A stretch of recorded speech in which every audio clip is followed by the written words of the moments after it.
Well, last week I wasn't here. I took a quick trip down to Boise real quick to meet a friend, not to meet a friend, to see a friend. I already knew him for a long time. And then very quick trip down to California, just like 12 hours total to be with my other I just missed my friends, so I had to go see them. And it was a good time, very fast. But last week, on Sunday, I got to go to three different churches while I was in Boise. I went to Calvary Chapel Eagle, I went to Eagle Naz, which is a church my friend goes to, and then I went to Calvary Chapel Meridian, and then I came home. So really hit up the circuit there, just kind of observing and meeting new people. But Jordan filled in for me when I was gone, and for the most part, I heard he did a good job. So just kidding, everything's been good. And but 2 weeks ago, when we were in chapter 10, we were looking there in 2 Corinthians chapter 10, dealing with spiritual warfare, and the weapons are not carnal, they're not physical, but they're mighty in God for the pulling down of strongholds. Now, as we get into chapter 11, Paul is, and this has been kind of consistent throughout the book, kind of back and forth, but he comes back onto this issue of dealing with false teachers. Because Paul knew that for the church in Corinth, he's dealing with it. It's unfolding just like what his fear was for the church in Ephesus, and that is that when he would leave, that it would open up the door for false teachers to come in and deceive God's people. He gave this warning back in Acts chapter 20, verses 29 through 30, to the church of Ephesus. He said this, Acts 20:29. For I know this, that after my departure, that when I leave, Paul says, that savage wolves will come in among you, not sparing the flock. Also from among yourselves, men will rise up, speaking perverse things, to draw away the disciples after themselves. Therefore, watch and remember that for 3 years I did not cease to warn everyone night and day with tears. In Ephesus, Paul, through the work of the Holy Spirit, establishes this great work, but his fear is that when he leaves, it's just going to make an opportunity for false teachers, for wolves in sheep's clothing to creep in and try to take advantage of the sheep. And that's what happened with Corinth as well. The church gets established. Paul plants it. Now that he's been gone for a while, people are very good at taking advantage of opportunities. They see an opportunity for them to come in and to take advantage of the work that God started through Paul and to try to hijack the sheep, if you will. And we'll see that it's even much more serious than that as we get into these verses. So he says there in verse 1, "Oh, that you would bear with me in a little folly, and indeed you do bear with me." More than once, actually, we can count them real quick because I highlighted them. 1, 2, 3, 4, 5, 6, 7 times in this chapter, Paul's going to talk about foolishness or folly, being a fool. And he starts out here with, "Oh, that you would bear with me in a little folly and a little foolishness." And what he's referring to there is that he's getting ready to kind of give a bit of defense from his side of things. He's going to boast a bit, not in his own accomplishments, but in what God's done through him and what he suffered on behalf of Jesus. So he goes, "Bear with me a little bit, and indeed you do bear with me." Kind of, I know you're going to hang in there. Verse 2, "For I'm jealous for you with godly jealousy. For I betrothed you to one husband, that I may present you as a chaste virgin to Christ." First, Paul says there in verse 2, "For I'm jealous for you with godly jealousy." Paul saw his role to the church in Corinth as like a father. And he uses this analogy that just like a dad wants to protect his daughter and be sure that he's able to give her on her wedding day to a husband. Paul goes, that's how I see my relationship with myself and you as the church in Corinth. I'm jealous for you with a godly jealousy, and I want to be able to present you to Jesus as a pure bride, as a chaste virgin. Now, notice there he says in verse 2 that I'm jealous for you with a godly jealousy. Paul is jealous for this church in Corinth in the same way that God is jealous for his people.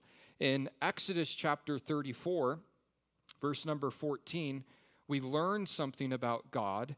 Exodus 34:14 tells us, "For you shall worship no other God, for the Lord, whose name is jealous, is a jealous God. God is jealous for his people. And here Paul is saying that I'm jealous for you with a godly jealousy. Paul is jealous for God's people as well. And here's what godly jealousy is. It's not jealous of, it's jealous for. Worldly jealousy is being jealous of things.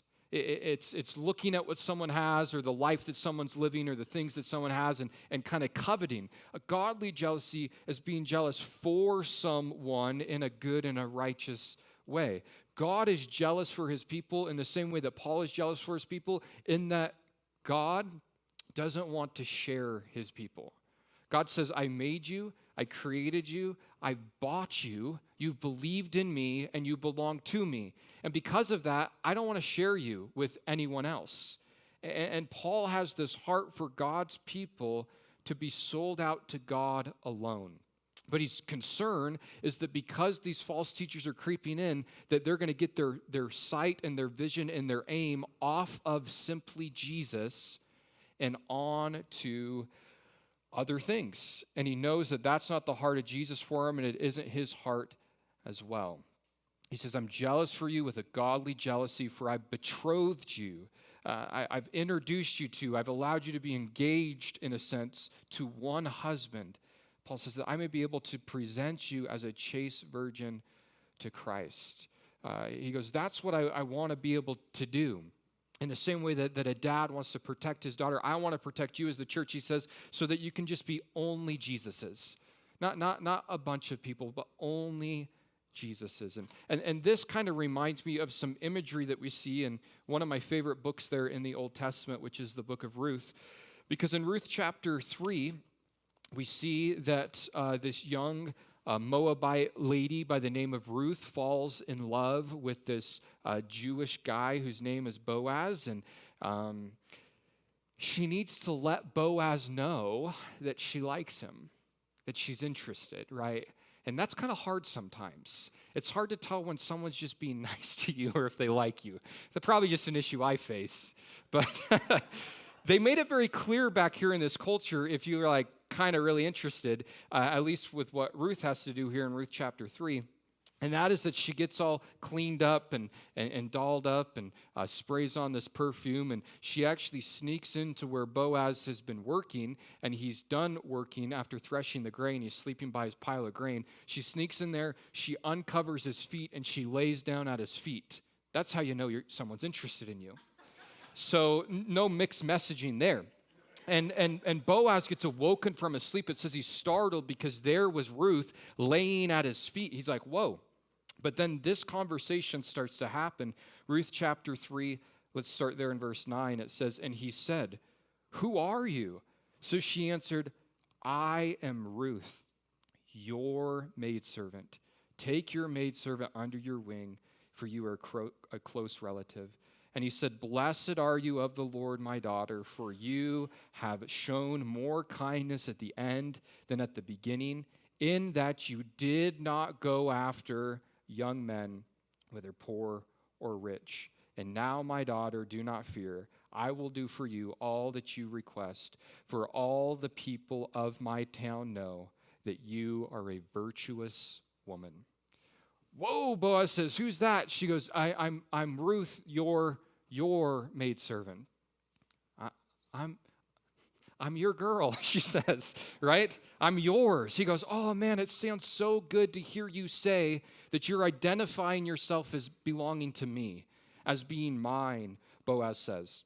He goes, man, you're blessed because you didn't go after young men. You didn't go after poor or rich or other good-looking people, Boaz said. You were just pursuing me. And because of that, verse 11, Boaz declares to Ruth, and now, my daughter, do not fear. I will do for you all that you request, because all the people of my town know that you are a virtuous woman. Everyone in my hometown, everyone in the city knows, Ruth, that you're virtuous, that you're pure, like Paul's talking about here. And how would they know that? Because that's what Boaz has been saying about her. What Boaz, the groom, soon-to-be groom, has been declaring about his bride is that she's pure. And he declares that over her. And Paul says, that's what I want for you, church in Corinth. That's what we want for us as well, that we would be only Jesus's. That, we say this way, we would have eyes for no one else but him. Verse 3 of 2 Corinthians 11 says, but I fear, here's what Paul's real concerned about, I fear lest somehow, as the serpent deceived Eve by his craftiness, so your minds may be corrupted from the simplicity that is in Christ. I want you to be only Jesus's, but my concern, my fear, what I'm worried about, Church of Corinth, is that just like Satan deceived Eve, he might come along and try to deceive you. Just like Satan deceived Eve with his craftiness, so your minds might be corrupted from the simplicity that is in Christ. And we remember there in Genesis chapter 3 how simply Satan, that serpent of old, came creeping along and deceived Eve. Right before Genesis chapter 3, we have Genesis chapter 2, and we learn very simply there in Genesis chapter 2 what the Lord had said to Adam there that day. Genesis chapter 2, verses 15 through 17 tells us this. And the Lord God, he took the man and he put him in the Garden of Eden to tend and to keep it. And the Lord God commanded the man, saying, of every tree of the garden you may freely eat, but of the tree of the knowledge of good and evil you shall not eat, for in the day that you eat of it, you shall surely die. That's Genesis chapter 2. Then you turn a page to Genesis chapter 3, verse 1. And along comes Satan. Now the serpent was more cunning than any beast of the field which the Lord God had made. And he said to the woman, has God indeed said, you shall not eat of every tree of the garden? The woman said to the serpent, we may eat of the fruit of the tree of the garden, but of the fruit of the tree which is in the midst of the garden, God has said, you shall not eat it, nor shall you touch it, lest you die. Then the serpent said to the woman, you shall not surely die, for God knows that in the day that you eat it, your eyes will be open, and you'll be like God, knowing good from evil. So the woman, she saw that the tree was good for food, that it was pleasant to the eyes, and that the tree was desirable to make one wise. So she took of its fruit, and she ate. And she also gave it to her husband, and he ate. And the eyes of both of them were open, and they knew that they were naked, and they sewed fig leaves together, and they made themselves a covering. I don't want you, Paul says, back in 2 Corinthians chapter 11, verse 3, to be deceived by the craftiness of Satan from the simplicity that is in Christ. How simple was the garden? Very simple. All the trees you can eat all you want of except for one. There was one commandment in the Garden of Eden. Don't eat of that tree. Enjoy everything else. That's pretty simple. Just like Eve got tripped up, got deceived away from the simplicity, I'm worried, Paul says, that you might be pulled away and deceived from the simplicity that is in Christ. The Garden of Eden was simple. The gospel of Jesus is simple. It's very simple. In Acts chapter 16, verse 31, when Paul and Silas are in jail, and they don't have anything else to do. It's nighttime. They can't sleep, so they start singing and praising God, and all of a sudden, their chains fall off, and the prison door opens, and they can escape. And as all this shaking up starts to happen, the Philippian jailer wakes up. He sees the door open, and he thinks, oh no, they've escaped. I'm going to be punished. He goes to try to fall on his own sword to kill himself. Paul and Silas are still there, though. They yell out to him. They say, hey, bud, don't kill yourself. We haven't ran away. We're still here. So he asks them, Acts chapter 16, verse 30, it says that he brought them out and he said, sirs, what must I do to be saved? And they, Paul and Silas, said to him, believe on the Lord Jesus Christ and you will be saved, you and your household. Simple. Believe on Jesus, you'll be saved. And this doesn't just apply to you. Anyone in your house believe on Jesus, they'll be saved as well. The simplicity, he's worried that people are going to be taken away from the simplicity that is in Christ, John 3:16, for God so loved the world, he gave his only begotten Son, that whoever believes in him will not perish, but have everlasting life. Ephesians 2:8 and 9, for by grace you have been saved through faith, that not of yourselves, it's a gift of God, not of works, lest anyone should boast. It's the simplicity that is in Jesus. Romans chapter 3, verses 21 through 26. But now the righteousness of God, apart from the law, is revealed, being witnessed by the law and the prophets, even the righteousness of God through faith in Jesus Christ, to all and on all who believe. For there's no difference. For all have sinned and fall short of the glory of God, being justified freely by his grace through the redemption that is in Christ Jesus, whom God sent forth as a propitiation by his blood through faith, to demonstrate his righteousness, because in his forbearance God had passed over the sins that were previously committed, to demonstrate at this present time his righteousness, that he might be the just and the justifier of the one who has faith in Jesus. The simplicity of the gospel of Jesus Christ is you put your faith and trust in him. And Paul is so fearful for this church in Corinth that these false teachers are creeping in who are talking trash about him and are messing with and twisting and perverting the gospel, because here's the deal. It doesn't take long. It's not hard to convince people that they're not doing enough. It's very easy to roll into a group of believers and start to twist the gospel and say, you're not doing enough. Because guess what? You're not doing enough. Because guess what? It's not about what you do. It's about what he's done.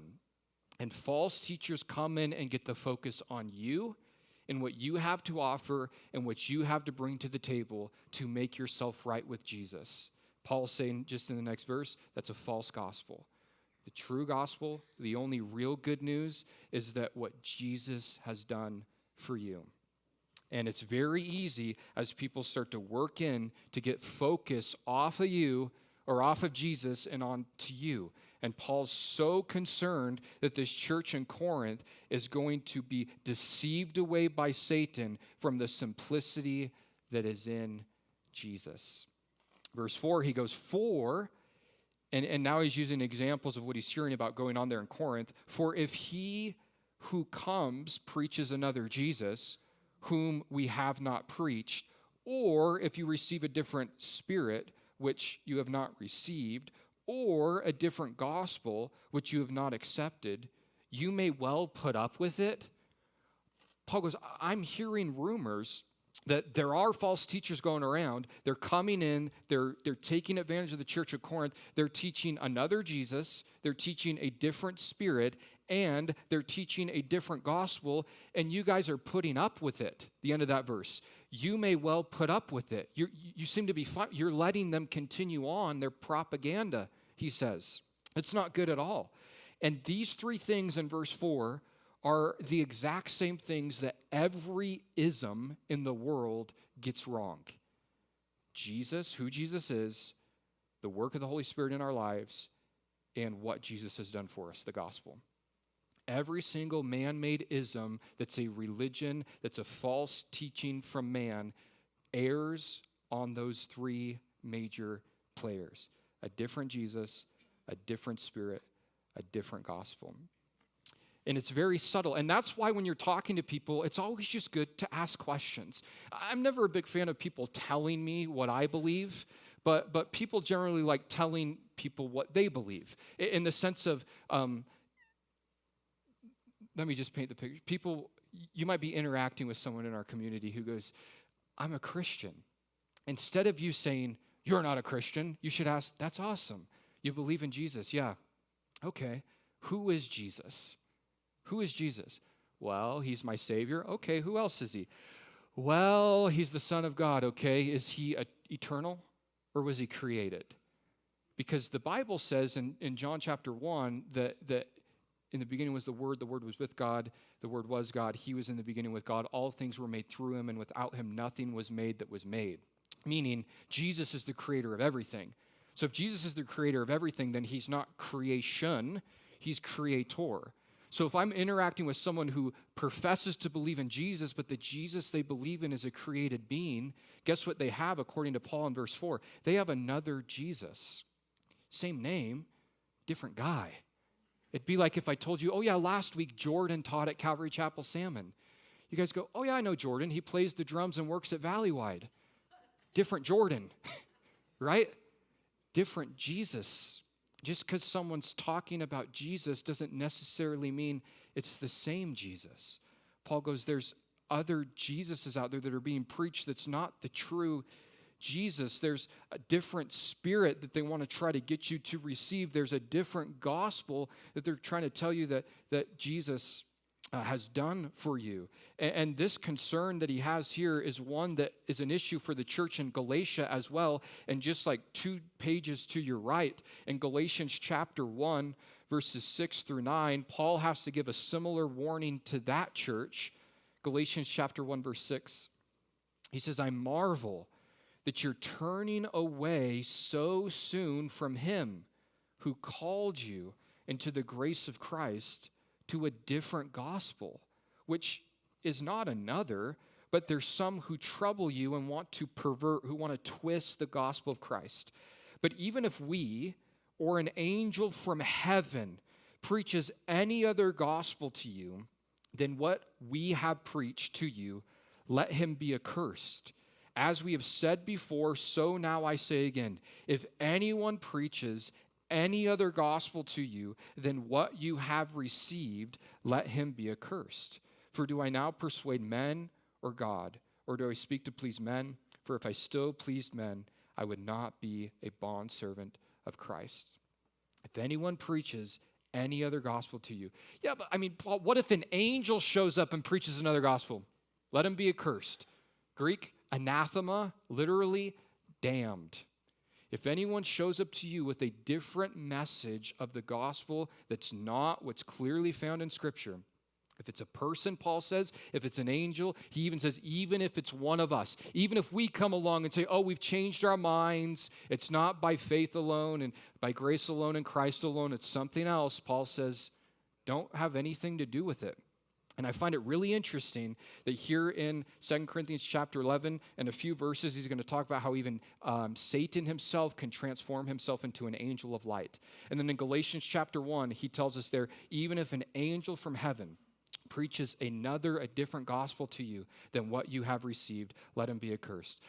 When you look at certain isms, you realize that many of them were started by angels. The prophet Muhammad was visited by Gabriel. That's the story. Gabriel, the angel from the Bible, supposedly the story goes, appeared to the prophet Muhammad and said, here's the new way. An angel from heaven preaching a different gospel. Now, I don't believe it was actually Gabriel, but I do believe it was an angel of light. Joseph Smith, Angel Moroni, angel of light appears. Here's a different gospel. Here's another gospel. Here's another testament of Jesus Christ. It goes against what's revealed. Paul says it's not good. It's not kosher. We don't want to be entertaining these things. For if he comes to preach, back here in 2 Corinthians chapter 11, verse 2, or verse 4, if he comes to preach another Jesus whom you have not preached, who we have not preached and you have not received, or a different spirit or a different gospel which you have not accepted, and you guys in Corinth are just putting up with it. Satan loves nothing more than creeping in and just twisting the littlest of things, taking the littlest of things and making it seem so good. And again, because I kind of know a lot about the LDS Church, I don't want to spend a lot of time on this, but when you see it from the outside in, it's exactly what that is. And there's this what's the word I want? Doctrine, I guess. There's this doctrine in Mormonism that the fall of Adam and Eve was good, that Adam and Eve covering themselves with fig leaves is a good thing. And literally, when you just read the Bible, you realize that's like the low point of humanity, And yet over here, they take that very thing and they twist it and they actually make it a victorious thing. It's like, of course Satan would do that. He'd just take a little thing and it's just a little twist and it's just a little deception. But it's a deception that's not good. Because if it ain't simply Jesus, if it isn't the simplicity that's in Christ, like he says at the end of verse 3, and all of a sudden it becomes a bunch of ands and a bunch of buts and a bunch of you got tos, it's no longer good news. It's no longer the gospel. So back here, he says, hey, and you guys are putting up with it, which is a problem, verse 5. For I am considered that I am not at all inferior to the most eminent apostles. Literally that phrase, eminent apostle, is super apostles. He's being real sarcastic here. He does that a lot in this letter, a lot in this chapter. He says, I consider that I am not at all inferior to those super apostles that have worked their way in, that are now deceiving you in the church of Corinth. Verse 6, even though I am untrained in speech, yet I'm not in knowledge, but we have been thoroughly manifested among you in all things. Man, even though I'm untrained in speech, I'm not untrained in knowledge. Paul says, we remember back in 1 Corinthians chapter 2, verses 1 through 5, that when Paul came to the church of Corinth, that this is how he was. 1 Corinthians chapter 2, verse 1. And I, brethren, when I came to you, didn't come with excellence of speech or wisdom, declaring to you the testimonies of God. For I was determined not to know anything among you except Jesus Christ and him crucified. And I was with you in weakness and in fear and in much trembling. And my speech and my preachings were not with persuasive words of human wisdom, but in the demonstration of the Spirit and of power, that your faith should not be in the wisdom of men, but in the power of God. Didn't come with a bunch of fancy words, didn't come with the human wisdom that you're used to. The people in Corinth, surrounded by people who idolized philosophy and wisdom, had these orators that would stand up and give these stellar TED Talks that were just so well put together. And Paul goes, that's not how I did it. He goes, I'm not orating when I teach the Bible. And I've taken speech classes, one in high school and one in college when I tried college once. But if a speech teacher would analyze what I'm doing here, I'd get an F. I don't do introductions. I don't have my conclusions. I don't have my 3 points. I'm not summarizing it. I'm not using oration skills. This is like a conversation when most of the time you're quiet, which is helpful. But this is a conversation. It's not an oration. I'm just talking to you. I'm just teaching you what God's word says. And Paul goes, that's how I did it. I wasn't like all these public speakers that you were used to, he says. I came not in great speech, back in 2 Corinthians 11, verse 7. Did I commit sin in humbling myself that you might be exalted because I preached the gospel of God to you free of charge? What, was I in the wrong? Paul says, did I commit sin that when I came to you, that I didn't charge you, I didn't receive anything from you? I humbled myself so that you could be exalted. I humbled myself so that you could be built up. In that, end of verse 7, as I preach the gospel of God to you, free of charge. It appears that, again, the chatter from these false apostles, these super apostles that have rolled into Corinth, they were telling the people, Paul can't be all that great. He didn't even take money from you. I mean, you get what you pay for, right? They would say. And they go, he didn't even charge you for what he was doing for you guys. If it's a value, you have to at least pay something. And he goes, you think I was in the wrong, that I humbled myself, that I would exalt you, and that I preached the gospel to you free of charge? Verse 80 says, I robbed other churches, taking wages from them to minister to you. When I was in Corinth, I was receiving support from God's people over here so that I didn't have to ever receive from you. Verse 9, and when I was present with you and in need, I was a burden to no one. For what I lacked, the brethren who came from Macedonia supplied me, and in everything I kept myself from being a burden to you, and so I will keep myself. Paul says, my approach in this preaching the gospel to you free of charge is that I wouldn't be a burden. And I never wanted you to think that I saw you as just another avenue, another stream of income as I continue to build these churches across the region. Paul says, no. Churches of Macedonia were helping support me while I was here in Corinth ministering to you, he says. And even when there was a need, I never brought it up to you because I never wanted to be a burden. And he goes, I'm never going to be a burden. And it's this like missionary mindset that Paul has here where he's receiving support from this other church so that he can minister to these people. I mean, how goofy would it be with in a month and a week, us in the youth group, we're going to be in Mexico for the youth group Mexico mission trip during spring break. How weird would it be if we rolled up to Mexico and we told the people, we're here to serve you, and then at the end of the week we go, but could you pay our way? What? Oh, yeah, we're here to serve you, but I mean, we did have to travel over 1,000 miles to get here, and it really would be nice if you could. It's like, no, that's not how it works. That's not how you minister to people. That's not how you serve people. Paul had other support from other believers so that he could be nothing but a blessing, not a burden to others. And that's the model that we see laid out here, verse 10. As the truth of Christ is in me, no one shall stop me from this boasting in the regions of Achaia. Why? Because I do not love you? God knows. Again, chatter from the super apostles. Paul doesn't care about you guys. Paul doesn't love you. He says, why? Because I don't love you? He goes, God knows. God knows my heart. They're twisting Paul's motives. Verse 12, but what I do, he says, I will also continue to do, that I may cut off the opportunity from those who desire an opportunity to be regarded just as we are in the things of which they boast.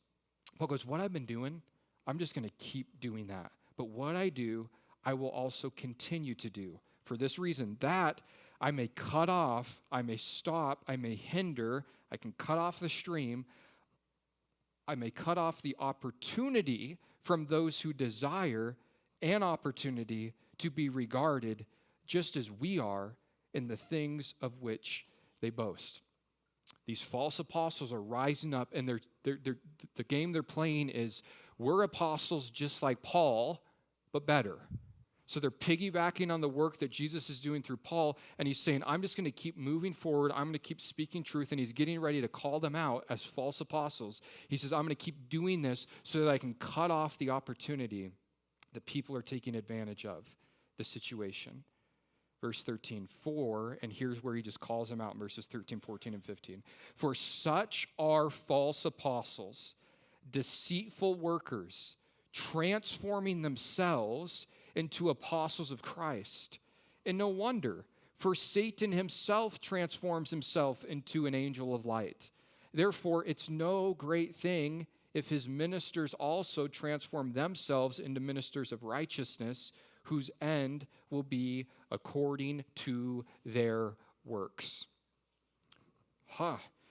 He goes, yeah, I'm going to cut off the opportunity from those people that are looking for opportunity to take advantage of God's people. And he goes, just to be clear, the people I'm talking about, verse 13, they're false apostles.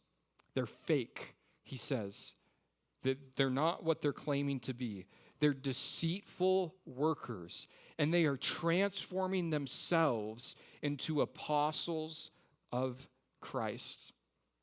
Paul, Peter, James, John, Matthew, these people didn't transform themselves into apostles of Jesus. Jesus transformed them. Jesus transformed them for a work. People looking for opportunity go, we want to be like them. So they try to act like them. They try to transform themselves into apostles, but it's not something you can just make yourself into. It's something that Jesus transforms you into. Verse 14, and he goes, we shouldn't be surprised that these false apostles, these deceitful workers, are transforming themselves into apostles of Christ, because no wonders, for Satan himself transforms himself into an angel of light. It makes sense that false apostles can transform themselves into looking all nice, because Satan does the exact same thing. Satan transforms himself into an angel of light. And never underestimate the subtleness and the smoothness in which Satan is able to work.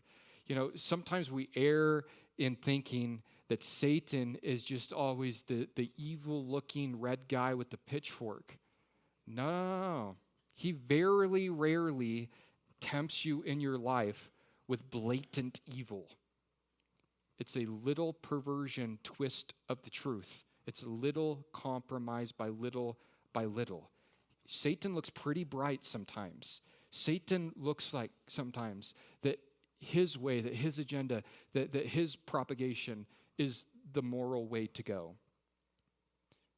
The Bible, it's just so outdated, and it's just so narrow-minded, and it's just so bigoted, and why can't you just love everyone, and why can't everyone just go to heaven no matter what, and why can't, and it's like, it sounds pretty bright, but it's a work of Satan, who's time and time again transforms himself into an angel of light. Verse 15, therefore, it's no great thing if his ministers also transform themselves into ministers of righteousness, whose end will be according to their works. Don't be surprised how good looking and good sounding false teachers can sound. And look, they're so polished though. They look so great. They have it all together. There's no way they could be twisting the scripture or leading people astray. He goes, man, Satan's pretty good at duping people, and it sure would make sense that his ministers, that those who follow after him, would be good at tricking people as well. Notice in verses 13, 14, and 15, each one of those verses, the word transformed is used. He says that he says, first of all, that these false apostles are transforming themselves into apostles of Christ. Then in verse 14, he says that Satan himself is transforming himself into an angel of light. And then he says, therefore, it's no great thing that his ministers also would transform themselves into ministers of righteousness. This word for transform that's used here, it's where we get our English word masquerade. So it's the idea of putting on the mask, of looking the part outwardly, but no transformation is happening inwardly. That's all man can do. All mankind can do is change this. Only Jesus can change this. The transformation that God does is Romans chapter 12, verses 1 and 2, when Paul says, I beseech you, therefore, brethren, by the mercies of God, that you present your bodies a living sacrifice, holy and acceptable to God, and do not be conformed to this world, but be transformed. Different word, be transformed. That's the word metamorphosis. Be transformed by the renewing of your mind. Jesus changes us from the inside out. All man can do, all Satan can do, is change the outside, and that's only surface deep. That's only skin deep. That's not a true transformation. So he's warning them. He goes, you got to watch out for these people. They might look good. They might sound good. The message they're bringing might seem really good, but if it's different, if it's a different Jesus, if it's a different spirit, if it's a different gospel, it's not of the Lord. And now verse 16, he goes, I say again, let no one think me a fool. If otherwise, at least receive me as a fool, that I also may boast a little. What I speak not according to the Lord, but as it were, foolishly, in the confidence of boasting. Paul goes, I'm doing something that I never learned from Jesus here, and that is boasting. We never see in the Gospels Jesus boasting about what he's done. But Paul here is going to boast a little bit. He's going to elaborate. He's going to go into detail about what he's went through for the cause of Christ. Verse 18, seeing that many boast according to the flesh, he goes, I'm also going to boast. For you put up with fools gladly, since you yourselves are just so wise. Again, kind of salty when he's writing this. You guys put up with fools gladly all the time because you guys are just so smart. You're so wise, he says. For you put up with it if one brings you into bondage, if one devours you, if one takes from you, if one exalts himself, if one strikes you on the face. To our shame, I say that we were too weak for that. But in whatever anyone is bold, I speak foolishly. I am bold also. He goes, you guys are, and like 3 times in this chapter, he's challenging them on what they've been putting up with. You're putting up with people, he says in verse 20. You put up with it with those false teachers who are coming in, who are bringing you into bondage, who are actually devouring you, who takes from you, who exalts himself, who even are maybe physically striking people on the face. You get to church and you got this false teacher and he's literally beating people up and everyone's fine with it. They're still putting up with it. And it's like, what are you guys thinking? Paul says, this is not the way of the Lord. This is not the heart of the good shepherd. Verse 21, he says, and to our shame, I say that we were too weak for that. He goes, and again, the chatter is that, well, when Paul was here with his boys, like they were too weak. They didn't have the boldness like we have, so we're not afraid to take from you. We're not afraid to beat you up, they're saying. Verse 21, he says, I speak foolishly. I am bold also. And now, starting in verse 22, through almost the end of the chapter, he's just going to give a list of all sorts of things that he went through because he simply was following after Jesus and wanted to see people know him.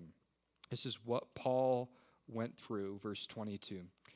He goes, are they Hebrews? The they he's talking about is the false teachers. So they're raising themselves up. They're claiming that they have better authority than Paul does. They're claiming to be Jewish. They're claiming all these great things. And he's saying, that's nothing special. He goes, I'm that as well. Verse 22, he goes, are they Hebrews? So am I. Are they Israelites? So am I. Are they of the seed of Abraham? So am I. Are they ministers of Christ? I speak as a fool. I am more. And labors more abundant, and stripes above measure, and prisons more frequently, and deaths more often. From the Jews 5 times I received 40 stripes minus 1. 3 times I was beaten with rods. Once I was stoned. 3 times I was shipwrecked. A night and a day I've been in the deep. And journeys often, and perils of waters, and perils of robbers, and perils of my own countrymen, and perils of the Gentiles, and perils of the city, and perils in the wilderness, and perils in the sea, and perils amongst false brethren, and weariness, and toil, and sleeplessness often, and hunger, and thirst, and fastings often, and cold, and nakedness, beside the other things, what comes upon me daily, my deep concern for all the churches. Their resume is, we're better than Paul. Here's our credentials. Here's the school we went to. Here's the seminaries we've graduated from. Here's the ministries that's given us our stamps of approval. And Paul goes, here's my resume. Are they Hebrews? So am I. Are they Israelites? So am I, Paul says. I was born a Jew. He goes, are they the seed of Abraham? Same idea. Yes, so am I. Are they ministers of Christ? He says, I speak as a fool. I am more. In labors more abundantly. Paul goes, I work nonstop and labors more abundantly and stripes above measure, literally being whipped, and prisons more frequently and deaths more often. You want to boast yourself up as being used greatly by Jesus? Paul goes, how many times have you been in jail for Jesus? How many times have you been beaten because of Jesus? He goes, mine, he uses words like frequently. He goes, it's not uncommon for me to find myself in a jail cell because I'm preaching Jesus. Verse 24, from the Jews, 5 times I received 40 stripes minus 1. 40 minus 1 is 39. So 5 different occasions when he wrote this, 5 different instances, Paul received 39 stripes or 39 whippings. Now, this whole idea actually comes from Deuteronomy chapter 25 in verse number 3. Back there, this is what God lays out for his people for this type of punishment. Deuteronomy 25, verse 3, he says, 40 blows he may give him, and no more, lest he should exceed this and beat him with many blows above these, and your brother be humiliated in your sight. 40 was the number of judgment. It's true for this punishment. There's 40 days and 40 nights of rain. There are 40 years in the wilderness. 40 in the Bible, Old Testament specifically, is a number of judgment. 39, one less than judgment, seen as a number of grace. So God's people, the limit they could hit someone was 40. So to be nice, they'd minus 1. We could do one more, but we're going to be gracious. We could hit you one more time, but we're going to be merciful. So that's why it's 40 minus 1 or 39. 5 different times he was beaten 39 times with a whip. Verse 25, 3 times I was beaten with rods, like sticks, whips and sticks. Once I was stoned. 3 times I was shipwrecked. A night and a day I've been in the deep. Literally the idea of floating in the ocean for a whole night and a whole day, waiting to get to somewhere. Verse 26, in journeys often, in perils of water. I've had my fair share of issues in water, he says. In perils of robbers. I've had problems with people stealing my stuff. In perils of my own countrymen. I've had issues with my own people, the Jewish people, and perils amongst the Gentiles, the non-Jewish people, and perils in the city. I'd have issues when I'd go to cities, he say, and perils in the wilderness. When I was out in the country, I was having problems, and perils in the sea, and perils among false brethren, and weariness, and toil, and sleeplessness often, and hungers and thirsts and fastings often, and cold and nakedness. There's his resume. There's what Paul says, here's what I have to offer you. Who do you think you are, claiming to be a follower, an apostle, an authority of Jesus? He goes, here's what I got. I don't have all this great curriculum. I don't have all this great speech oration. I don't have all this great seminary stuff. He goes, here's what I have, what I've been through with Jesus. And he just gives a list. And then he goes, besides the other things, verse 28, what comes upon me daily is my deep concern for all the churches. What I have, he says, that those false apostles, that those guys who transform themselves do not have, is a true love for you. Because what I have daily is my deep concern for all of the churches that God has used me in, Paul says. Verse 29, who's weak, and I am not weak? Who is made to stumble, and I do not burn with indignation? Paul just goes, it's been hard. Verse 30, if I must boast, I will boast in the things which concern my infirmities. If I'm going to boast, he says, I'm going to boast in my low points. I'm going to boast where God humbled me. I'm going to boast where I'm weak. And he says that here, and in the next chapter, next week in chapter 12, we're going to see that he picks that up again in sharing a story and a testimony about an infirmity that he was struggling with. But he goes, if I'm going to boast, he says, I'm going to boast in my infirmity. Verse 31, the God and Father of our Lord Jesus Christ, who is blessed forever, knows that I'm not lying, because the accusation is Paul's lying, and he goes, God knows I'm not lying. Verse 32, in Damascus, the governor under Aristus, the king, was guarding the city of the Damascenus with a garrison, desiring to arrest me. He goes, but I was let down in a basket through a window in the wall and escaped from his hands. Kind of a weird detail he throws in there at the end of the chapter. He goes, here's all the things I've been through. Oh yeah, and one time he says when I was in Damascus, yeah, these people were trying to kill me, and my friends let me down in a basket from a wall. And you go, that sounds a little familiar. That's because in Acts chapter 9, we actually see the account of this.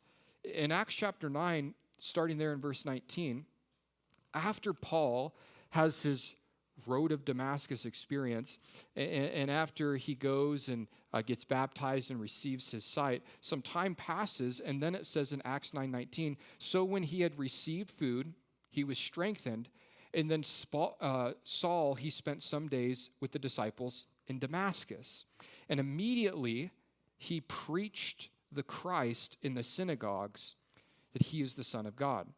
Then all who heard were amazed and said, is this not he who destroys those who called on this name in Jerusalem, and has come here for that purpose, so that he might bring them bound to the chief priests?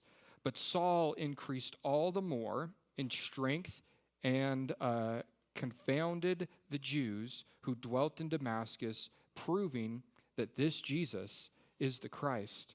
Now after many days were passed, the Jews, they plotted to kill him. But their plot became known to Saul, and they watched the gate day and night to kill him. Then the disciples, they took him by night, and they let him down through the wall in a large basket. oh, I was hanging out in Damascus, and Paul constantly has to deal with people not believing that he's actually sold out for Jesus. Aren't you the one who was killing Christians in Jerusalem? Weren't you on your way to Damascus to kill more Christians? And now you're claiming you're just radically changed. And he's hanging out, he's preaching Jesus. There's Jews in Damascus that don't like it, but not only that, there's political leaders, as we learn in 2 Corinthians chapter 11, that don't like it. They plan this plot to try to kill him. Word gets out, they're guarding the gates. Well, he's got to bypass the gate. Here, Paul, hop in this basket. We'll let you down the wall. You can escape. And that's what he did. And just this morning, I thought, again, how strange of a little story that he throws in here. But then I read a little bit ahead in chapter 12, and I go, At the end of chapter 11, it's about Paul being let down in a basket by disciples. End of chapter 11, Paul being let down. In chapter 12, it's about him being taken up in a vision to see heaven.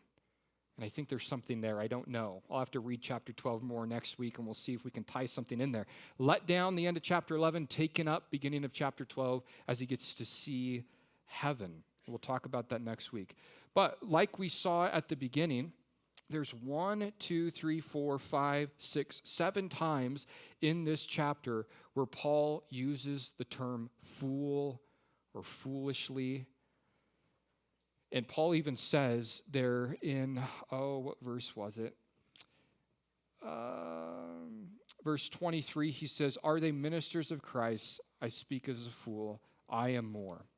And the idea there is that Paul is declaring throughout this chapter that he's a fool for Christ. So my question for us today is, whose fool are you? Because you're either a fool for Jesus or you're a fool for someone else. And Paul, in his weakness and in his infirmities and everything he lacked, what he didn't lack was following after Jesus, was stepping out in faith, was being used by the Lord. And because of that, it got him a whole lot of interesting things that happened in his life. But all those things happened in his life with Jesus right there with him. So watch out for false teachers creeping in, twisting things subtly, because they will attack who Jesus is, the Holy Spirit in our lives, and the work that Jesus has done for us, the gospel. Twist it just a little to try to deceive us. If it's you, do, it's not biblical, it's ismus, it's religionist, it's man-made. If it's he, done, that's the gospel. Faith in Jesus, the simplicity of Christ. Let's pray. We'll have the worship team come back up. Jesus, we thank you for this morning. God, we thank you that we get to come to you, Jesus, and just be reminded, Lord, that what you have laid out for us here is not complicated. Lord, just like it was simple back in the Garden of Eden, Lord, I would argue that the gospel is even more simple than that. Lord, it's believe in you. It's have faith in you.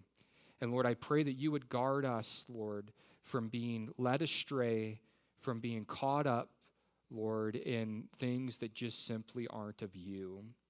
But Lord, that we would keep it simple. And Lord, that when we find ourselves walking after you, following after you, serving you, and all of a sudden it just seems like things are getting way too complicated, Lord, we just need to take a deep breath. We need to step back and remind ourselves, Lord, that you keep it simple, Lord, so that people like us, Lord, get to be used by you.